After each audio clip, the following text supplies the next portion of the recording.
ارسال روی دروازه بلند و توی دروازه، گل به ثمر میرسه. یکی از گل‌های خورده را جبران میکنه سهند درمک. به نظر میاد حسین زاری این گل رو بله به ثمر رسونده. مدافع پیشتاخته مطمئن میزنه. زادسر پاس پشت دفاع محمد ارمغی و توی دروازه گل دوم رو به ثمر میرسه و کار 2-2 به تساوی کشیده میشه.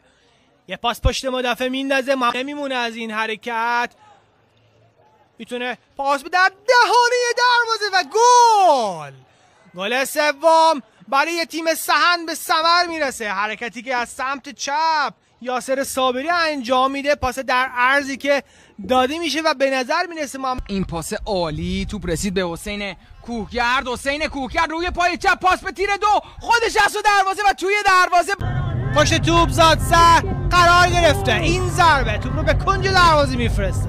گل برای سهند درمک. افشین زادسر